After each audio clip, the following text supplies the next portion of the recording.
Thousands of residents poured onto the streets of Homs after the military withdrew from the city in celebration.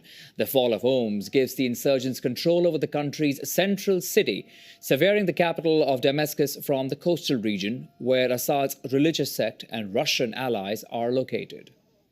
Let's now invite John Allen, former Canadian ambassador to Israel, to understand the situation. John, good evening and thank you for your time.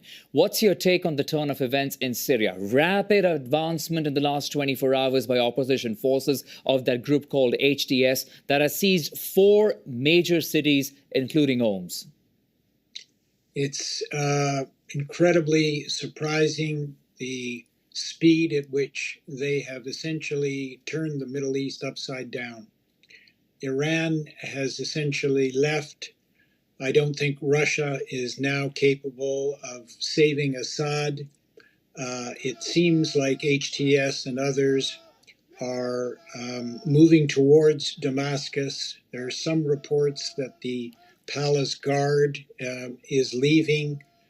And all of a sudden we have a very, very different Middle East with the Shiite ring that was so strong for so long, a combination of Iran, Hezbollah, Syria, and the Houthis is now severely weakened, and the Assad regime, after 57 years, may soon be gone.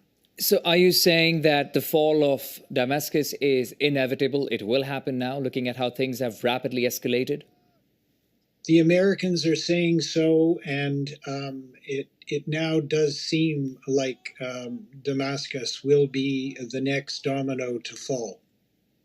Okay, what do we know really about this opposition group HTS? I mean, the fact that you're mentioning they've had so much stealth and the manner in which they have taken one city after another.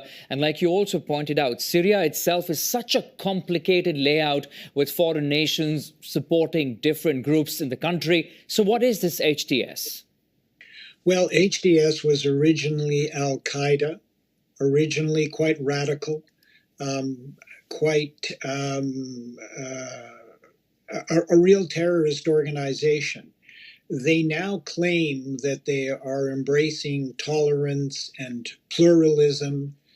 They claim that they are not seeking revenge against the Alawites or the Christians who supported Assad. That's what they're claiming. But we're going to have to see if they do indeed take over. Whether they take over by themselves. There are, of course, other groups, the Kurds, that are active right now and taking over territory, and other similar groups that are moving at the same time, all trying to capture as much territory as they can. Right. HTS is definitely the dominant group, and it's definitely the one that, if Damascus falls, will be there. But we're going to have to see if they can control the situation, whether or not Syria will break into civil war. It's all up in the air and happening very, very fast.